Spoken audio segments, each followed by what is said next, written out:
하나님의 말씀은 창세기 39장 2절에서 3절 두 구절의 말씀입니다. 저와 여러분이 한 목소리로 읽도록 하겠습니다. 여호와께서 요셉과 함께 하심으로 그가 형통한 자가 되어 그의 주인 애굽 사람의 집에 있으니 그의 주인이 여호와께서 그와 함께 하심을 보며 또 여호와께서 그의 범사에 형통하게 하심을 보았더라. 아멘. 오늘 본문 말씀 안에 보면 요셉은 지금 애굽에 노예로 팔려와 있기 때문에 철저히 혼자인 상태입니다. 요셉은 피를 나눈 형제들에게 배신을 당했기 때문에 감정적으로도 혼자입니다. 요셉은 또한 자신을 눈에 넣어도 아프지 않아 하는 아버지 야곱과도 멀리 떨어져 있는 상태입니다. 아버지 야곱을 언제 볼 수 있을지도 모르는 불확실한 상황 속에서 살아가고 있는 것이죠. 요셉은 이집트에 여행을 온 것이 아니라 종으로 팔려와 있기 때문에 가고 싶다고 고향으로 아버지에게로 돌아갈 수도 없는 형편입니다. 따라서 요셉은 지금 아는 사람이라고는 아무도 없는 애굽에 철저하게 홀로 남겨지게 된 것입니다. 하지만 2절 말씀 안에 보면 하나님께서 요셉과 함께 하셨다라고 말씀하고 있습니다. 모든 사람이 나를 떠나도 하나님께서 나와 함께 하시면 위대한 일이 일어나게 됩니다. 하지만 모든 사람이 나와 함께해도 아무런 일이 일어나지 않지만 하나님 한 분께서만이라도 나와 함께 하시면 기적이 일어나게 되는 것이죠. 그래서 3절 마지막 부분에 보시면 하나님께서 요셉의 범사에 형통하게 하셨다라고 말씀하고 있는 것입니다. 여기에서 형통은 무엇입니까? 그것은 하나님께서 요셉이 행한 모든 것들을 가장 최고의 것으로, 가장 선한 것으로 만들어 가시는 것을 말씀하는 것입니다. 따라서 내가 조금 서툴고 실수도 많고 때로 넘어질 수 있지만 하나님께서 나와 함께 하시면 내가 하는 모든 일이 형통하게 되는 기적이 일어나게 되는 것입니다. 하나님께서 나와 함께 하실 수만 있다면 나의 마이너스의 손이 하나님의 마이다스의 손으로 변하게 되는 것이죠. 그러므로 내가 철저하게 혼자가 될 때에 인간적으로는 외롭고 힘들 수 있습니다. 하지만 영적으로는 하나님께서 나의 모든 것이 되어주는 시기이기 때문에 영적인 축복과 은혜의 시기가 되는 것입니다. 2절과 3절 말씀을 보시면 하나님께서 요셉과 함께 하신다라고 하는 구절이 두 번이나 반복해서 기록되어 있습니다. 여기서 주목해야 될 것은 무엇인가 하면 하나님의 요셉과 함께 하심이 왜 요셉이 애굽의 노예로 팔려온 시점부터 기록이 되었을까 하는 것입니다. 실제로 창세기 37장을 보면 하나님께서 요셉과 함께 하셨다라고 하는 구절을 하나도 발견할 수 없습니다.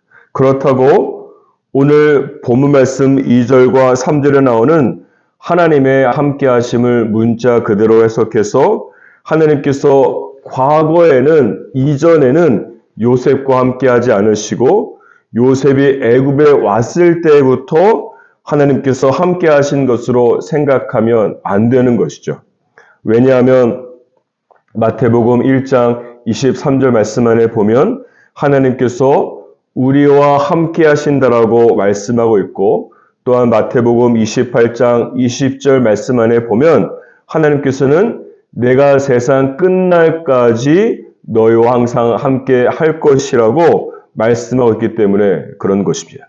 따라서 하나님께서는 요셉과 항상 모든 순간 모든 장소에 요셉과 함께 계셨습니다. 그런데 하나님께서 요셉과 함께 하신다라고 하는 이 구절이 특별히 창세기 38장부터 요셉이 애굽에 끌려왔을 때부터 나오는 이유가 무엇일까 하는 것이죠. 그 이유는 무엇인가 하면 하나님께서 요셉과 언제나 함께 하셨지만 요셉은 하나님과 함께하지 않았기 때문에 그런 것입니다. 다음과 같이 한번 생각해 보십시오. 요셉이 애굽에 종으로 팔려오기 전까지 사실 요셉은 의지할 대상이 얼마나 많았습니까? 자신에게 채색 옷을 입혀주면서 왕자 대접을 해주는 아버지 야곱이 얼마나 요셉의 필요를 민감하게 살피면서 채워주고 공급하고 도와주었겠습니까? 요셉이 무엇인가를 필요하다고 느끼고 말하기도 전에 이미 아버지 야곱은 요셉이 원하는 모든 것을 가져다 주었을 것입니다. 그렇게 되면 어떤 결과가 나타나는가 하면 요셉이 아버지 야곱을 통해서 하나님을 알기는 알았지만 요셉 스스로 하나님께 매달리고 기도하면서 하나님의 공급과 도우심을 경험할 수 있는 기회가 박탈되어지게 되는 것입니다. 아버지 야곱이 요셉에게 하나님의 역할을 모두 다 해주었기 때문에 그런 것입니다. 물론 하나님께서는 부모를 통해서 자녀의 필요를 채우는 것이 영적인 원칙입니다. 하지만 부모의 또 다른 영적인 책임은 무엇인가 하면 내 자녀가 스스로 하나님 아버지에게 나아가서 기도하면서 육신의 아버지가 아니라 하나님 아버지로부터 기도 응답을 받으면서 꼭 그 기도 응답을 통해서 하나님의 채우심을 받는 영적인 경험을 할 수 있도록 도와주어야 되는 것이죠. 부모가 언제까지 자녀들에게 생선을 계속해서 잡아서 가져다 줄 수 있겠습니까? 부모는 자녀가 직접 하나님께 나아가서 하나님께 기도하며 하나님께서 말씀하시는 깊은 곳은 어디인지 들으면서 그곳에 그물을 내려서 물고기 잡는 법을 부모가 자녀에게 가르쳐 주어야 되는 것입니다. 그런데 이런 면에서 야곱은 아버지로서 요셉의 영적인 독립성을 키워주지 못한 것입니다. 아버지 야곱이 요셉이 어쩌면 하나님 앞에 혼자 나아갈 기회를 전혀 주지 않고 본인이 다 채워주었기 때문에 그런 것이죠. 그 결과 하나님께서는 요셉과 늘 함께 하셨지만 요셉은 하나님과 함께할 기회가 전혀 없었던 것입니다. 하지만 오늘 본문 말씀에서 요셉은 애굽에 철저하게 홀로 아버지와 가족으로부터 철저하게 분리되어지고 떨어져 있습니다. 자신의 모든 필요를 민감하게 보고 채워줄 아버지도 이제는 옆에 없고 가족이라고 하는 울타리도 없는 상태이며 요셉은 철저하게 애굽 땅에서 혼자가 된 것입니다. 그러나 요셉은 애굽 땅에 가서야 철저하게 홀로 되었을 때야 비로소 하나님의 이름을 부르게 되고 하나님을 전심으로 찾게 되면서 하나님께 100% 의지하지 않고는 한순간도 살아갈 수가 없음을 주님 앞에 고백하면서 또한 종으로 있다가 언제 죽을지도 모르는 상황 속에서 하나님께 기도하지 않고는 하루를 시작하지 않았을 것입니다. 아무도 자기를 도와주지 않기 때문에 요셉은 하늘을 바라보면서 두 손을 들고 하나님께 기도하지 않을 수가 없게 된 것입니다. 따라서 요셉은 애굽에 와서야 자기 스스로가 하나님을 온 마음으로 의지하고 찾게 된 것이고 하나님께서 나와 함께하지 않으시면 나는 아무것도 할 수 없다고 고백하게 된 것입니다. 이것을 시편 기자는 16편 8절에서 이렇게 고백하고 있습니다. 내가 여호와를 항상 내 앞에 모시며 그가 나의 오른쪽에 계심으로 내가 흔들리지 아니하리로다. 그러므로 요셉은 자신과 늘 함께 하시던 하나님을 애굽의 노예로 와서야 100% 찾고 100% 의지하고 요셉의 삶에, 요셉의 앞에 모시게 된 것입니다. 그렇기 때문에 성경은 창세기 39장부터 하나님께서 요셉과 진정한 의미에서 함께 하셨다라고 말씀하고 있는 것입니다. 여기서 알 수 있는 세 가지 영적인 원칙이 있습니다. 첫째는 하나님께서 나와 늘 함께 하시지만 내가 하나님을 전심으로 찾고 의지하지 않으면 내가 하나님과 함께하지 않게 되고 그 결과 하나님의 함께하심의 축복의 형통을 경험할 수 없다는 것입니다. 왜냐하면 오늘 본문 말씀 3절과 4절을 보시면 하나님의 함께하심과 같이 한 쌍으로 기록된 단어가 바로 형통하게 하심이라고 하는 단어가 하나님의 함께하심과 쌍으로 늘 함께 다니기 때문에 그런 것입니다. 따라서 하나님께서 나와 함께 하시는데 왜 나에게 이런 절망과 좌절과 고난이 찾아오는가라고 원망하지 마십시오.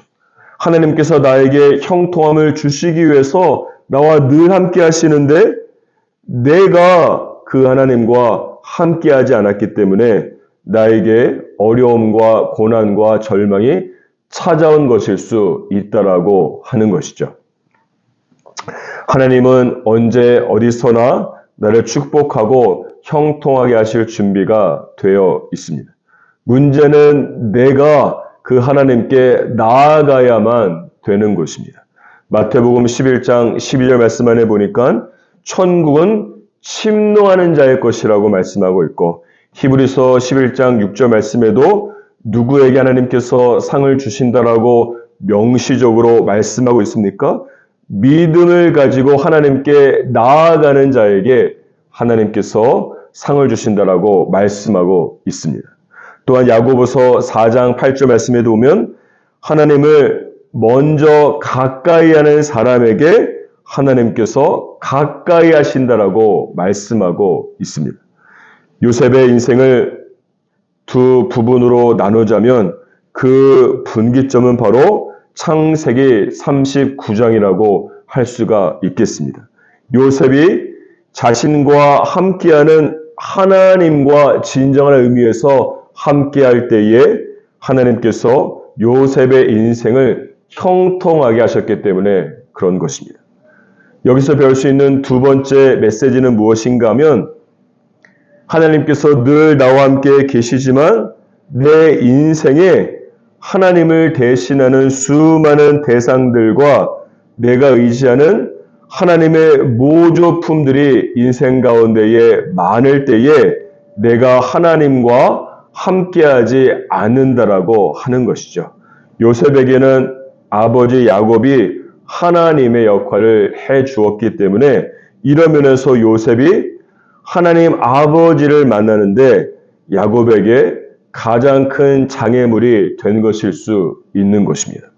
세 번째는 그 결과 하나님께서는 때로는 나를 철저하게 사람으로부터 상황으로부터 철저하게 분리시키고 홀로 있게 하실 때가 있다라고 하는 것입니다.